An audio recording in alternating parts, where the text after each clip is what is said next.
Ah ben, mes frères, je vous remercie pour votre invitation. Je suis vraiment honoré et c'est avec une grande fierté et puis avec un grand plaisir que d'être et un grand honneur pour moi que que vous m'invitiez sur votre live sur TikTok parce qu'à l'époque quand j'étais au Togo, je vous suivais et tout ça et donc voilà, un grand merci pour votre invitation. Ok, mais il y a pas de quoi. En tout cas, merci d'accepter notre invitation. Bienvenue dans le M66. Yato, sans toutefois perdre du temps, on va rentrer dans le vif du sujet. Après, tout le monde ici présent a le droit, voilà, de poser certaines questions. On va essayer de faire vite pour ne pas lui prendre beaucoup plus de temps. Steve, est-ce que tu peux nous raconter les circonstances de ton arrestation lors des manifestations à Lomé? Alors, j'ai été arrêté effectivement le 6 juin suite à l'appel, suite à votre appel en fait, suite à votre appel, suite aussi à l'appel de d'Amron. Et donc j'ai été à la manifestation du 6 juin et malheureusement j'ai été arrêté en marge de la manifestation. La manifestation s'est terminée sur les coups de 11 heures. Bon, on n'était pas très nombreux, mais ça s'était plutôt bien passé. Et malheureusement, au lieu de rentrer chez moi directement, je suis resté à traîner. En fait, j'attendais un camarade qui vienne me chercher. Et en fait, les heures ont passé. Et vers 14 heures, j'ai un autre camarade qui me contacte. Et bon, et en fait, c'était un espion. Mais bon, je suspectais que ce soit un espion. Mais bon, je lui ai dit bon, je lui fais confiance quand même. Et effectivement, vers 14 heures, je lui ai indiqué ma position. Il était, peut-être à aller 500 mètres, 1 kilomètre, je veux dire 1 kilomètre, on va dire, du lieu de la manifestation à GTA. Et puis quand j'ai indiqué le lieu, il trouvait pas. Et ensuite j'ai donné le téléphone à une dame qui vendait de l'essence et elle lui a indiqué précisément où j'étais. Et lorsqu'il m'a rejoint, peut-être 5-10 minutes après, le temps que je sorte pas de ma cachette, mais de là où j'étais, il y a eu un camion de gendarmerie avec six soldats à l'intérieur et un véhicule avec 4 gendarmes qui m'ont arrêté quoi. Ils m'ont menotté, ils m'ont envoyé au SCRIC. Ok, d'accord. Bon, quand ils t'ont envoyé au SCRIC, quelles sont les accusations précises? Alors, voilà, qu'est-ce qu'on te reproche réellement? Alors, on m'a reproché d'être le coordinateur du M66 et je confirme que moi je suis un militant. Je me considère comme un allié du M66, mais je suis pas membre du M66. Voilà, et donc ils m'ont accusé d'être un coordinateur en fait du M66 au Togo. Ensuite, j'étais accusé ils m'ont accusé aussi d'être un espion français. Que moi je suis un militant panafricaniste et qui est contre les injustices quoi. Et donc j'ai été accusé par le juge d'instruction de trouble à l'ordre public. Ensuite, j'ai été accusé d'organisation de manifestations non autorisées et de diffusion de flyers quoi en quelque sorte. Et le plus grave, j'ai été accusé de complot contre l'État, parce qu'effectivement dans mon téléphone ils avaient trouvé 2 messages que j'avais envoyés à une personne et où je disais qu'on allait purger le gouvernement et faire partir le président, mais bon c'était juste comme un cri de guerre quoi. Et puis j'ai envoyé ça juste à une personne quoi à 2 heures du matin la veille de la manifestation. C'était pas du tout voilà. C'était plus comme pour motiver quoi, comme dans avant un match de foot, vous voyez. Donc voilà, j'ai été accusé. Voilà les 3 points pour lesquels j'ai été pour lequel j'étais attaqué. Alors en fait, rapidement, en vrai de vrai, en fait, pourquoi ils m'ont retenu si longtemps en prison? Je le dis. Je joue la transparence. C'est que en fait, ils sont tombés sur une vidéo que j'avais faite. et où j'apparais masqué et je critique la politique du président. Mais j'étais très très dur, sans l'insulter. J'étais très très dur. Et en fait, mais comme il y avait Amron, il y avait le M66, il y avait beaucoup de jeunes qui faisaient des vidéos contre le président. Alors j'ai dit bon, je vais pas tirer sur l'ambulance. Donc du coup, cette vidéo, je l'ai pas publiée et j'ai dit à mon camarade de la supprimer. Mais le problème, c'est que il avait enregistré dans son disque dur, il avait oublié de la supprimer. Et quand on a été perquisitionné, ils sont tombés sur la vidéo et ça a rendu le président, les membres du gouvernement, parce qu'ils l'ont vu.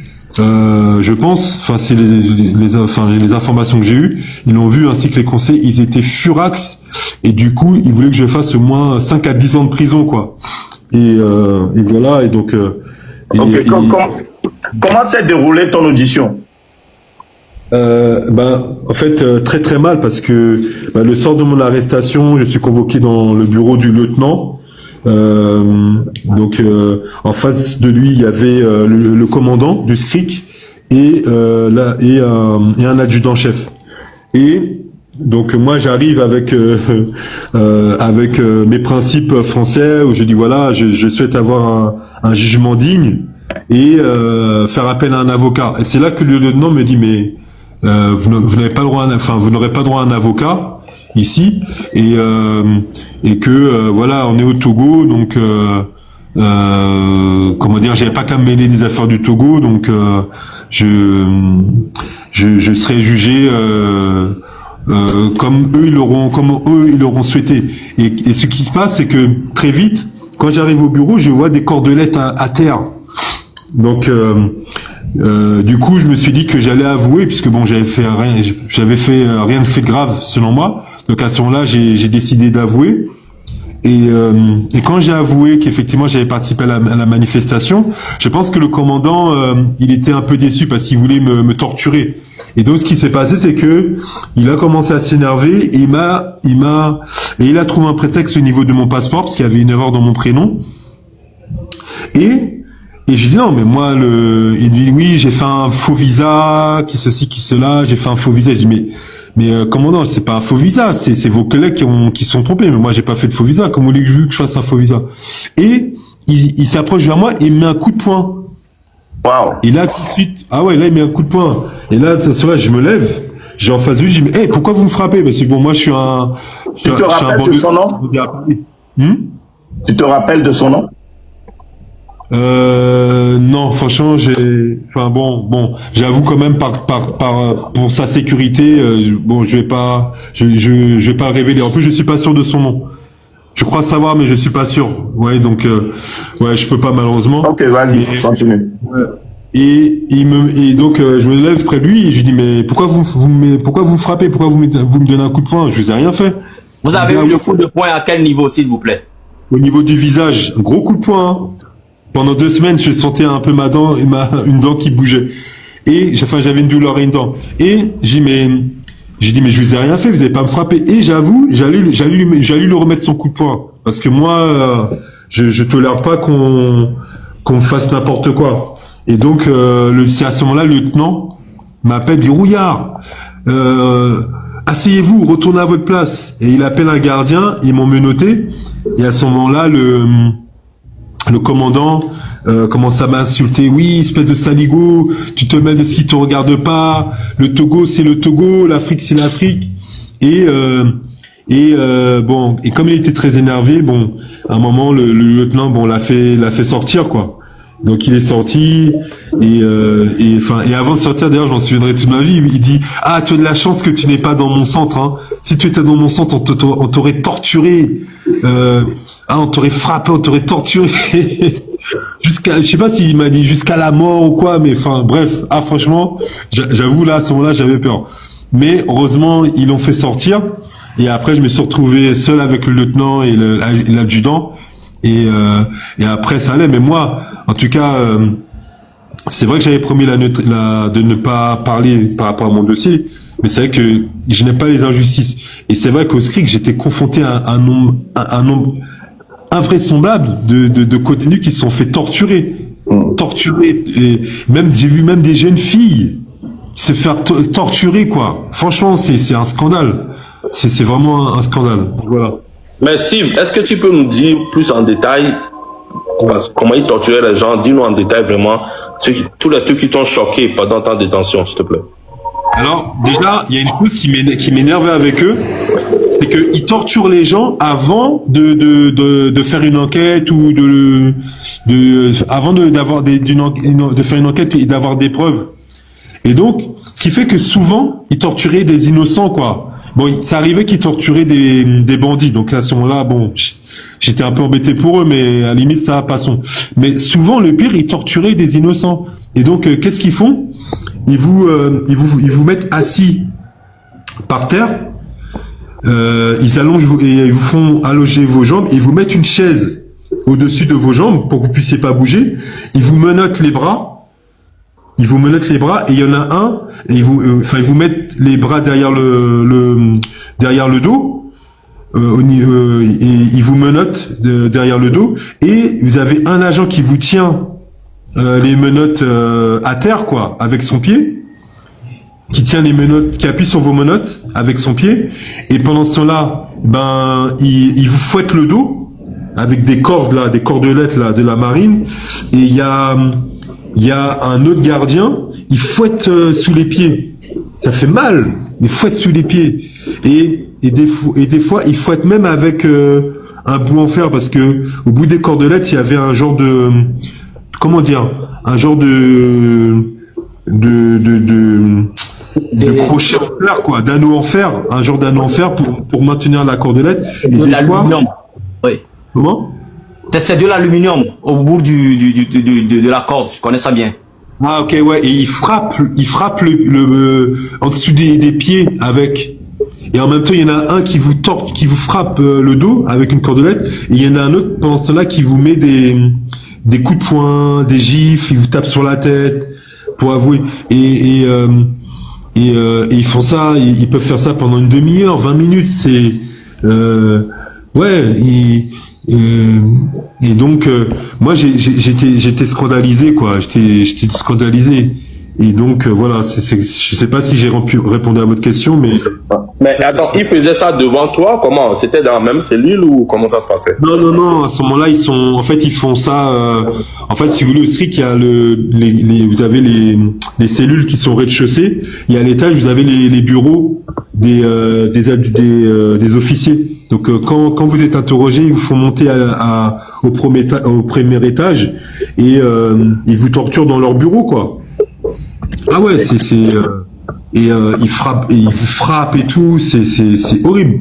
Ils frappent pendant qu'ils vous êtes moi, c'est pourquoi, c'est parce que c'est les témoignages des co-détenus, mais moi, j'ai des témoignages, j'en ai au moins une vingtaine, hein, de co-détenus, qui se sont fait torturer, donc, voilà, donc moi, je l'ai pas subi, mais, je vous raconte leurs témoignages, et moi-même, le soir où j'étais interrogé, j'entendais des bruits de coups de poing, avec un détenu qui criait, quoi, qui criait en recevant des coups. Et moi, ce que je reproche, en fait, hein, c'est de torturer avant même d'avoir interrogé. Et vous savez, je vais vous dire quoi. Tellement je suis quelqu'un, j'ai rien contre le pouvoir en place. Je vous donne une excuse. C'était à la fin de ma détention. Il y avait un petit jeune cabière, qui était originaire du village du président. D'accord? Je vous assure, wallahi, je dis la vérité.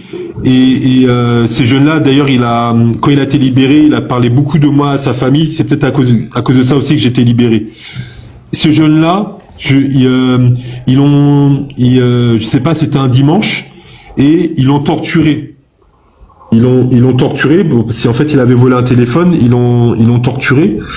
Et ils l'ont fait rentrer dans notre cellule pour qu'il puisse comment dire, se rincer, quoi, enfin boire de l'eau, enfin un peu et ils nous ont dit, il y a un gardien qui nous a dit de cogner notre porte quand il est prêt. Voilà, il avait renvoyé dans notre cellule, je crois, pour qu'il aille au WC, quoi, pour qu'il puisse faire le WC, et le gardien a dit oui, que de cogner quand il a fini, et pour qu'il vienne le chercher.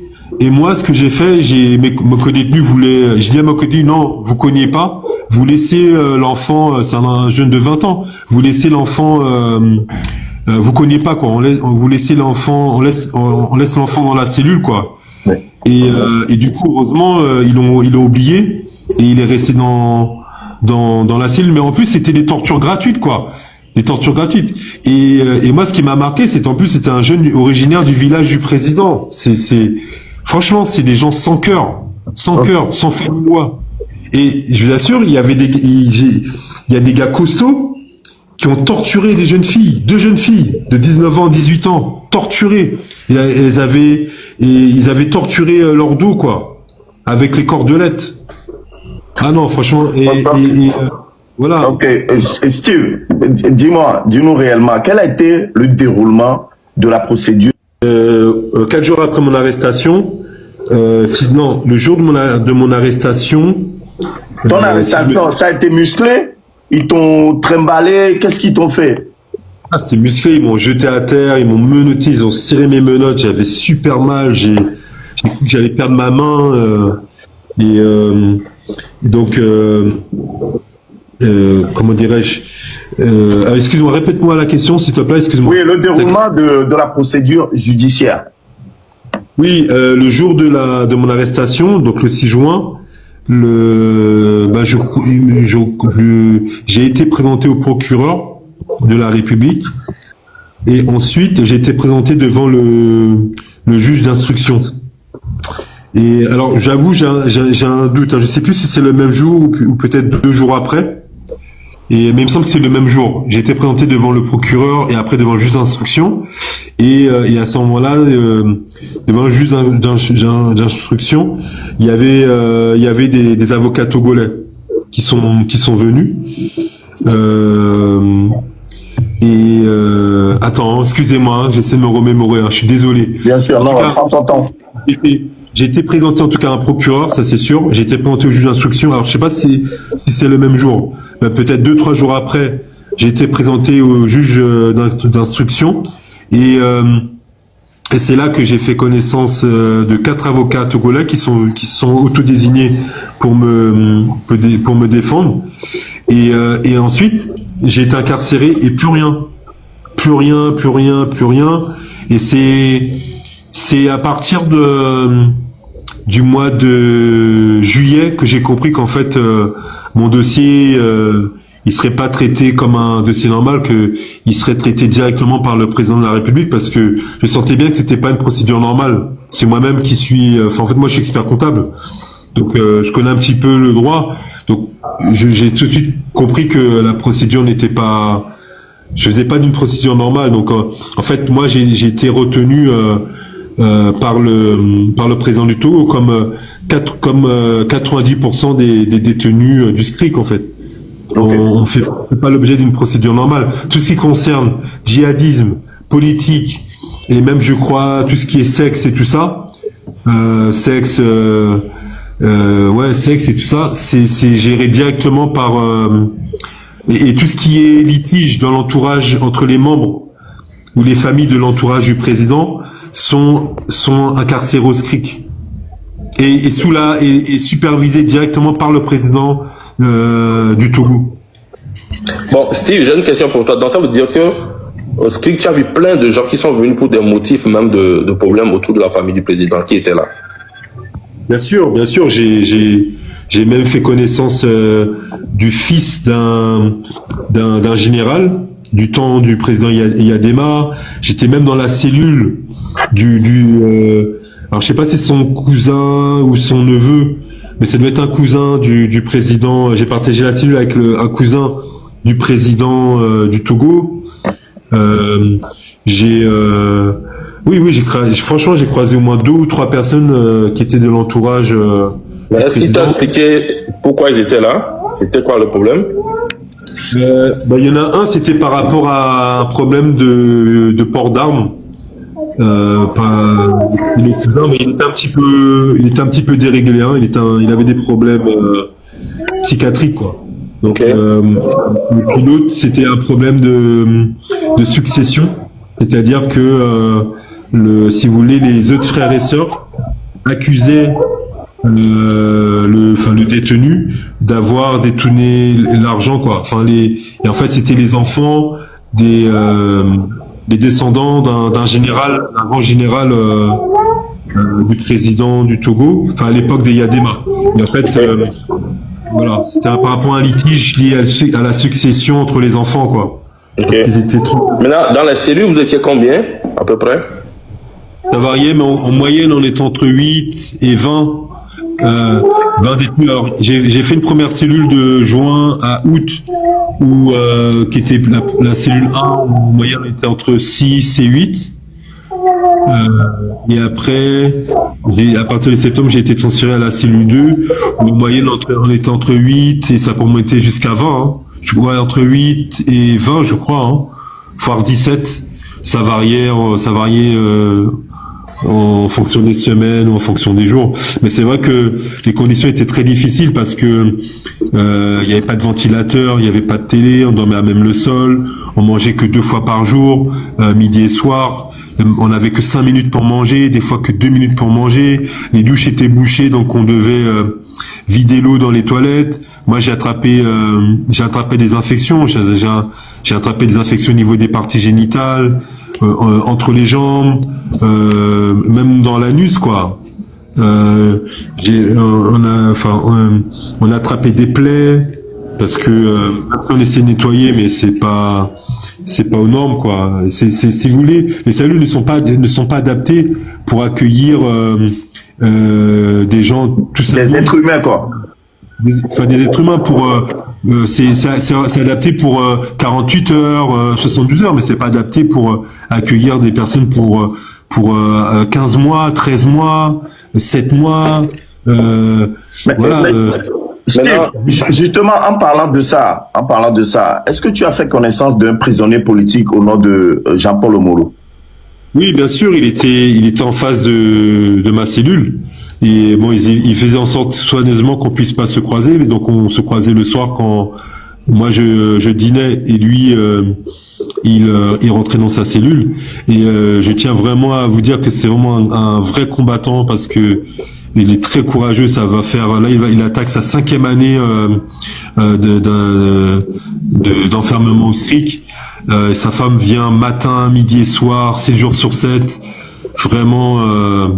Et il a une femme formidable, lui il est courageux, il m'a donné plein de conseils, c'est grâce à lui que j'ai pu sortir, parce que si vous voulez, je pense que leur stratégie c'était de faire en sorte que je reste plus longtemps, quoi.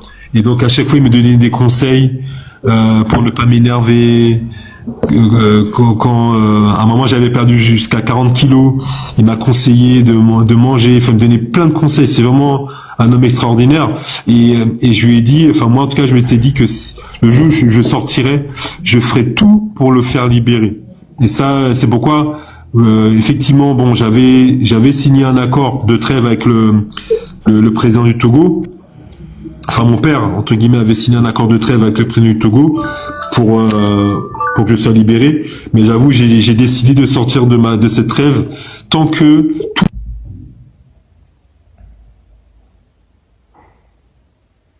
tous les détenus politiques ne seront pas libérés, quoi. Et notamment Jean-Paul Oumoulou qui est vraiment encore une fois un vrai combattant, un vrai frère. Et si vous pouviez aider sa femme, parce que vraiment c'est très très dur, elle est très courageuse et voilà, quoi. Ouais. Est-ce qu'il était bien portant? Il était dans quel état? Pas trop, il prend plein de médicaments. Moi je voyais, il boitait. Franchement, malheureusement, nous on se disait que c'est un gars, quand il va sortir, il va pas vivre longtemps, quoi.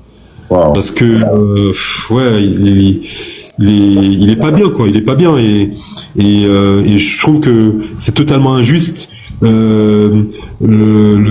Enfin, la durée de sa détention par rapport à la faute qu'il a commise. Je suis d'accord que c'est pas bien, c'est interdit d'insulter un président, mais de là à le faire condamner à 10 ans de prison sans être même jugé. Vous savez, il n'a pas été jugé, il a même pas vu un juge. Il est fermé comme ça au SCRIC, ça c'est un scandale. J'ai honte.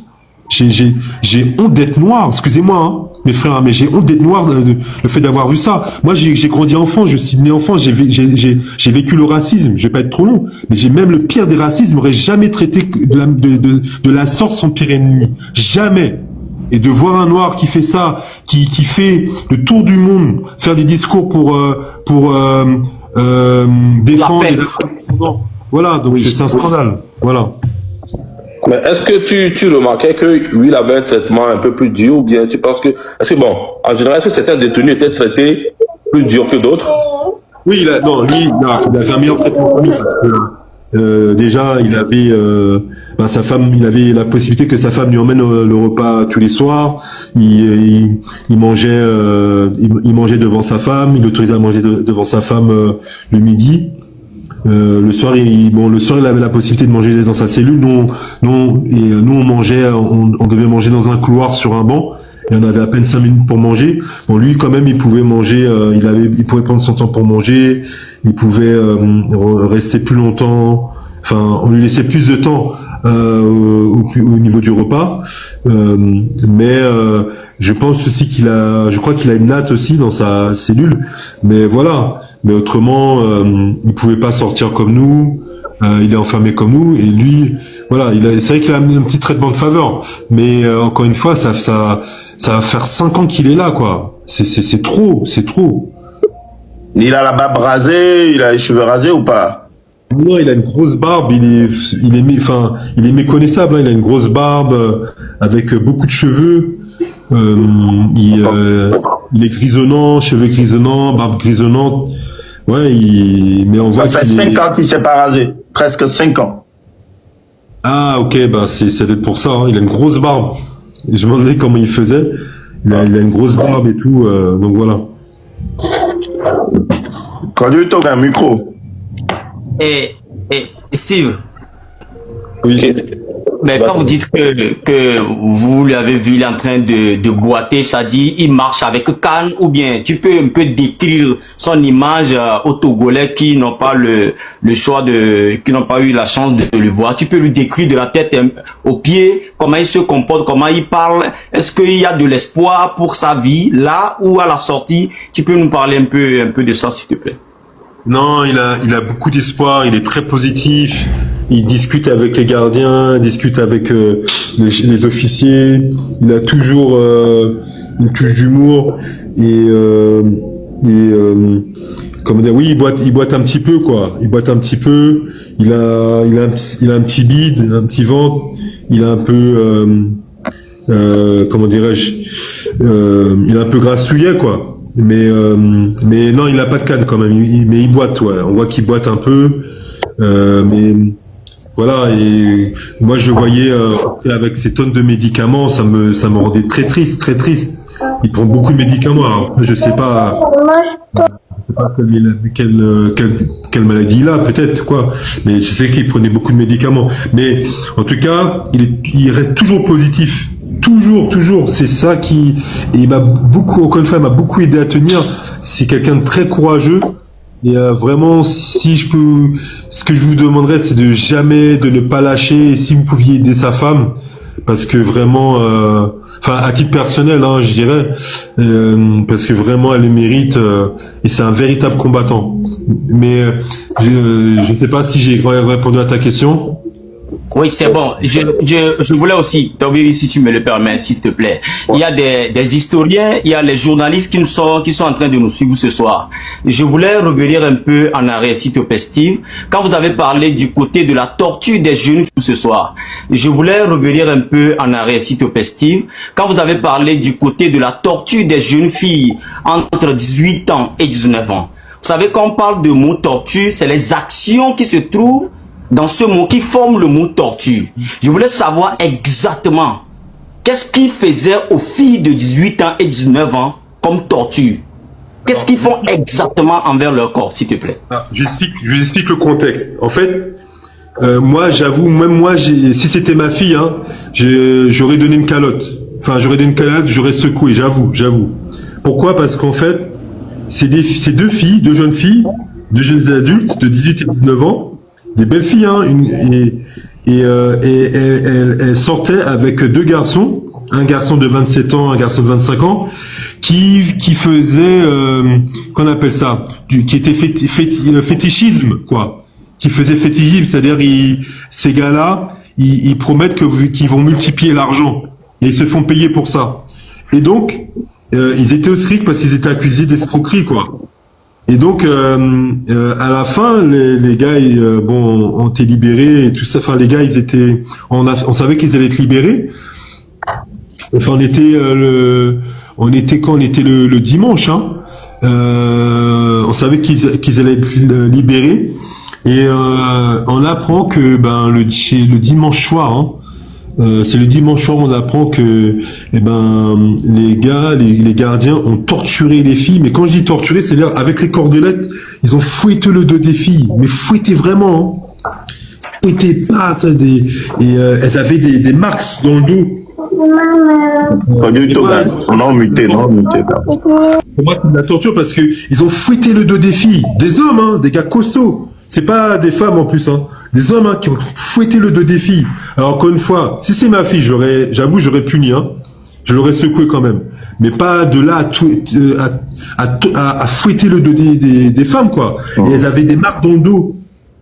Et donc moi qui suis français, quand je vois la France qui fait tout un speech pour les violences faites aux femmes, les féminicides, et que je vois que la France soutient ce pays-là, mais j'ai honte. Je le dis.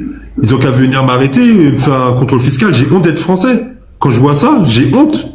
J'ai honte. Et je me suis promis que j'allais révéler ça.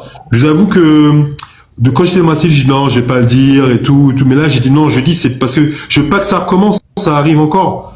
Donc moi, pour moi, c'est la torture parce qu'il fouettait le dos des filles. Il frappait fort. Ok, bien avant, Steve, on va donner la parole. Oui, après j'ai des questions. Hein. Oui, bien sûr. Je vais te donner la parole. Je t'ai vu. Bien avant qu'on revienne, on va donner la parole à Zaga. Et après, on reviendra sur les démarches faites par ta famille envers le gouvernement français, d'accord, pour obtenir ta libération. Zaga, ta question. Ouais, ma question, en fait, c'est de savoir comment a été négociée ta libération. Ah, très, très, très, très bonne question.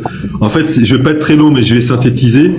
Alors, en fait, ce qui se passe, c'est que, et c'est l'erreur monumentale du président du Togo. Lui, il pensait que, excusez-moi, c'est pas pour être arrogant, mais il pensait que j'étais le petit Togolais Langla comme ça, qu'on arrête, qu'on va torturer et qu'on va enfermer et que il y aura pas de répercussions pour lui, quoi.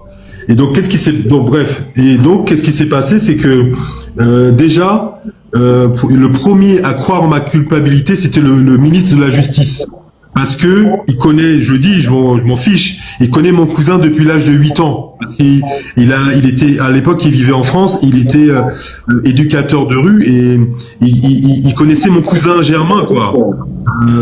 Depuis l'âge de 8 ans. Donc mon cousin l'a contacté dès le mois d'août, il lui a envoyé un message sur Facebook, il lui a demandé de faire en sorte de me libérer. Donc du coup, il a été le premier à croire ma culpabilité, à mon innocence. Et donc voilà, et donc pour en arriver là, en octobre, il est monté à Paris.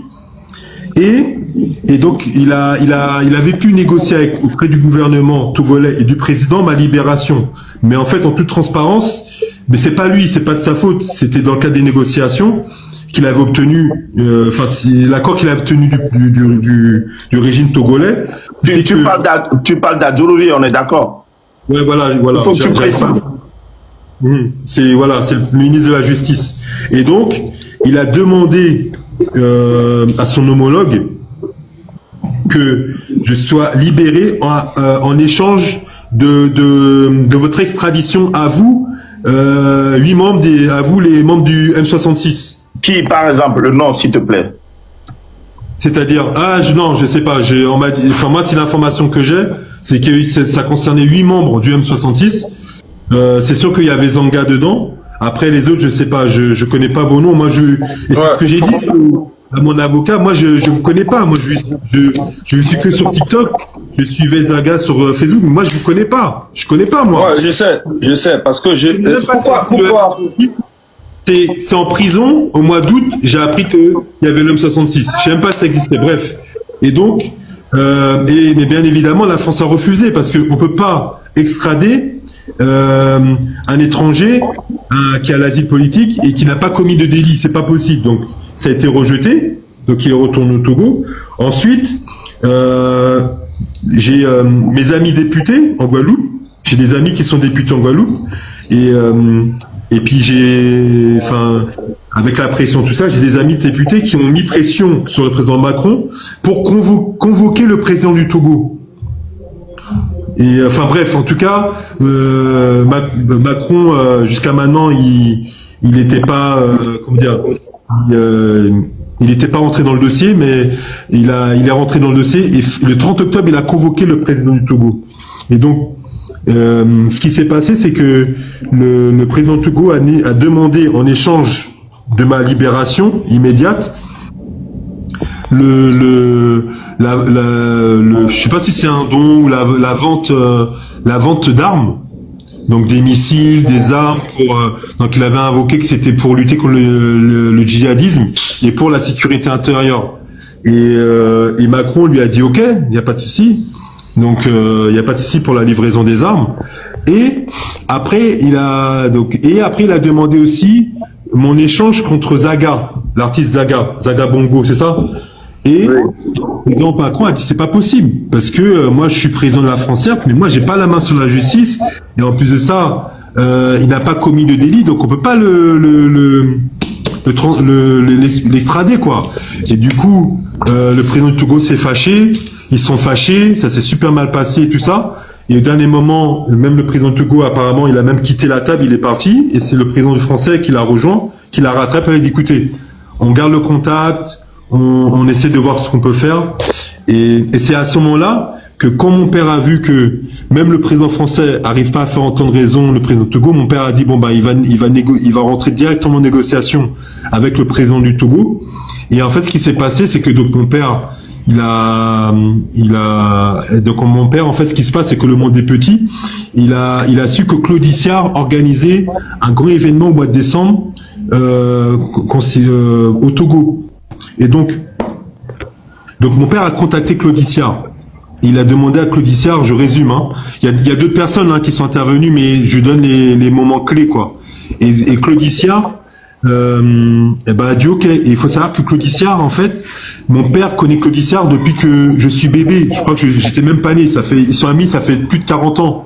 Parce que mon père, c'était son manager à l'époque quand il était artiste. Parce que Claude Issard a commencé comme artiste. Maintenant, il est journaliste et tout ça, RFI, et il est dans l'événementiel. Et bref, ils sont chacun fait son chemin, mais ils sont amis, quoi, de 40 ans. Et donc, Claude Issard a dit, OK, je vais faire en sorte de faire libérer ton fils. Et il faut savoir que Claude Issard, c'est un Guadeloupéen comme moi, quoi. Et donc, Claude Issard, il est conseiller en communication du président du Togo. C'est pas son ami, mais il travaille pour le président du Togo, et c'est lui qui organise les grands événements au Togo. Et notamment, c'est lui qui a organisé le 9e congrès panafricaniste. Et ce qui se passe, c'est que Claude Issard a mis dans la balance qu'il ne présenterait pas l'événement si il n'avait pas la confirmation que je serais libéré au mois de décembre. Et donc finalement, le président, le gouvernement ont accepté de me libérer. Et donc normalement ça devait se faire le 12 décembre. Après, ça a été repoussé au 25 décembre, et puis finalement, j'ai été libéré au 31 décembre. Et c'est vrai que c'est Claude Issard qui a été la clé entre moi et mon père, puisque en fait, voilà, c'était c'était l'intermédiaire, parce qu'il connaît, il est très proche des deux personnes. Voilà. Donc c'est comme ça, voilà les conditions qui ont fait que j'ai été libéré. Bon, ma deuxième question. Que de toute façon, les Claudicia et tout ça, tous ces panafricains qui soutiennent Faure Gnassingbé aujourd'hui, pour moi, c'est des faux. Parce que eux, c'est des gens qui m'ont inspiré, en fait, à rentrer dans ces genres de combats, tu vois. Et quand je vois aujourd'hui que eux-mêmes sont en train de soutenir un dictateur, soit disant qu'ils ont besoin du port, ou bien nanani nanana, quand je vois Claudicia dire, Denoua dit merci aux autorités togolaises, nanani, et j'ai écrit dans son commentaire, je dis, si Steve Rouillard avait été arrêté en France et torturé comme ça, il n'allait jamais être comme ça, il allait plutôt crier sur le régime de France et le gouvernement de France, dit que voilà, telle personne est torturée, nanani, et pourquoi de l'autre côté, il dit aux gens de dire merci à Faure Gnassingbé. Comment on peut dire merci à quelqu'un qui a torturé ton frère? C'est que quelque chose qui arrête Steve Rouillard et qui le prend, qui le torture, qui le malmène. Toi, aujourd'hui, tu demandes aux gens d'aller dire merci aux autorités dictatoriales, de dire merci d'avoir torturé Steve Rouillard, de dire merci d'avoir emprisonné le gars, de dire merci parce que à un moment donné, même la famille de Steve Rouillard, moi personnellement, je ne voulais même plus parler parce que j'entendais tout ce qu'il disait, ouais, M66, j'ai compris que la famille avait peur, ils voulaient juste la libération de Steve Rouillard. Mais moi, je voyais au-delà de ça. Maintenant, il y a une information aussi que les gens disent. Apparemment, quand tu es allé à l'aéroport, c'est ministre de la Justice à Djourouvi qui t'a accompagné à l'aéroport. J'aimerais savoir si c'est vrai. Alors, oui, alors juste pour une précision, j'ai pas été torturé physiquement, mais j'ai été torturé psychiquement. Oui, mais tout ça c'est la torture. Dans la tête, tout ça, tu pouvais être touché. Et j'ai perdu 40 kilos, j'étais dans le coma pendant 15 jours, les 15 premiers jours j'étais dans le coma, j'étais comme un légume, puis j'ai perdu 15 kilos. Bref, oui, et concernant Claudicia, effectivement, on a non, c'est pas Claudicia. Apparemment, j'aurais appris que c'est le ministre de la Justice, monsieur Adjourouvi, qui t'a accompagné à l'aéroport. J'aimerais juste savoir si c'est vrai. Oui, je vais te répondre. Mais concernant Claudicia, on a discuté quand je suis rentré à Paris, et effectivement, on n'était pas d'accord comment dire, on n'était pas d'accord sur le panafricanisme. Bon, lui, voilà, il a son avis, et après sa chaîne d'entreprise, moi, je dis que en matière on peut pas être panafricaniste et soutenir des dictatures impopulaires. Et c'est ce que je lui ai dit. Et donc, je comprends que, voilà, donc moi, je soutiens pas, Codissar, c'est mon ami, mais on n'est pas d'accord politiquement. C'est ça que je voulais juste dire. Donc, voilà. Ensuite, concernant, oui, en fait, j'étais accompagné, j'étais expulsé, à 3 heures du matin, le 1er janvier. Et effectivement, je le salue honnêtement, hein, le ministre de la Justice est venu me dire au revoir, en fait. Il y avait l'ambassadeur de France, il y a eu les agents de l'ambassade de France qui sont venus me dire au revoir. Et c'est vrai que, c'est les agents de qui m'ont escorté à l'aéroport. Et le ministre est venu effectivement me saluer pour mon départ. Mais il faut savoir quand même que au-delà qu'on soit pas d'accord politiquement, mais c'est vrai que le ministre de la Justice, comme j'ai dit, on a un lien familial parce que il connaît très très bien mon cousin, comme depuis tout petit. Donc Hello et voilà la famille, j'espère bien que vous avez tous suivi la vidéo du début jusqu'à la fin les gars, c'est le retour des M66, c'est encore gâté, ouais c'est encore gâté, mais maintenant on va voir où est-ce que ça va aller, ouais, parce que nous savons tous qu'en 2025 ils ont fait leur truc là jusqu'à, ça n'a rien donné. Mais 2026, ils disent que voilà, ils sont encore de retour pour donner plus encore de ce qu'ils avaient donné l'année passée. Et ici, ils ont dit que voilà, ce pourquoi ils sont arrêtés, c'est qu'ils sont partis pour encore réfléchir à des nouveaux stratégies. Ah voilà, mais la cool là. Ils sont partis pour aller réfléchir à de nouveaux stratégies. Nouvelle stratégie, c'est la stratégie, non? Nouvelle stratégie, voilà. Et voilà, ils sont là encore pour pousser, pour voir si est-ce que ça va aller. On est juste là, on va voir, voilà. Et on espère qu'ils feront des choses à la norme, qu'ils ne feront pas les choses qu'ils ont fait l'année passée, c'est-à-dire demander au peuple de sortir, de faire certains trucs, et là, les gouvernements sort après, tu vois. Donc, voilà.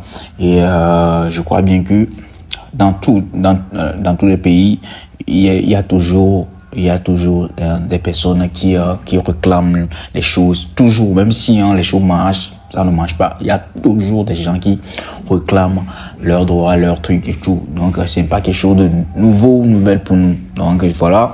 Et on va juger personne pour leur décision. On va juger personne pour ce truc-là. Ou bien, si vous voyez que voilà, vous avez quelque chose à dire, ou bien à juger, dites-moi ça dans les commentaires, c'est très important. Dites-moi ce que vous en pensez dans les commentaires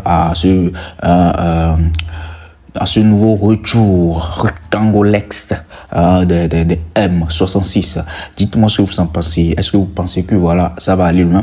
Est-ce que vous pensez que leur lutte là, on va aboutir à quelque chose? Parce qu'on est en 2026, donc du coup, ils sont là pour démontrer leur force de frappe, ce qu'ils n'avaient pas fait l'année 2025. Ils disent qu'ils vont le faire en année 2026. Donc du coup, on va voir si c'est vrai ou bien ce n'est que la bouche. Voilà. Et voilà. Dites-moi ce que vous en pensez dans les commentaires. À ne pas oublier aussi de vous abonner massivement à cette chaîne là, parce que c'est ici que tout va se passer. Buzz, funny, c'est-à-dire les rires et tout, c'est ici que ça va se passer. Donc du coup, n'hésitez pas à vous abonner massivement ici. C'est la nouveauté, les actualités. Donc regardez cette actualité là, et j'espère bien qu'il y aura encore d'autres qui vont venir. Si vous abonnez, vous n'allez rien rater. Ciao.